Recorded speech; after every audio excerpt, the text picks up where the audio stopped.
ফুলের ঝুড়িগুলো কি সুন্দর না, কিভাবে বানালাম তো চলুন আপনাদের সাথে শেয়ার করি।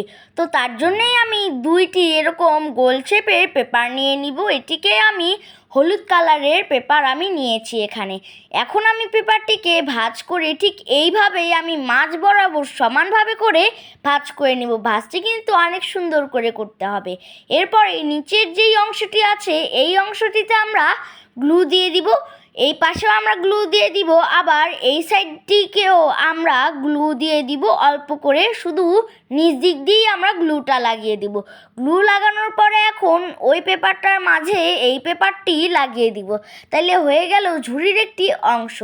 তো এরপরে এখন আমি এরকম করে একটি পেপার কেটে নিয়েছিলাম গ্রিন কালার করে, একটি ঘাসের মতো শেপের করে আমি কেটে নিয়েছি। কেটে নেওয়ার পরে এখন আমি ঠিক এইভাবে করে পিছনে গ্লু লাগিয়ে এভাবে লাগিয়ে দিব।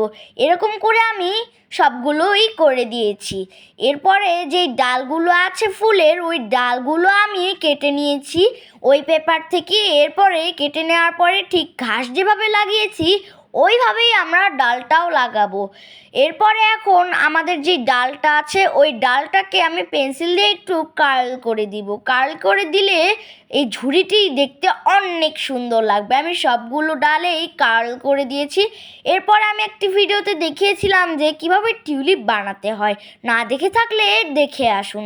তো এইভাবে আমি এখন ঠিক এইভাবে লাগিয়ে দিচ্ছি আমি টিউলিপগুলো।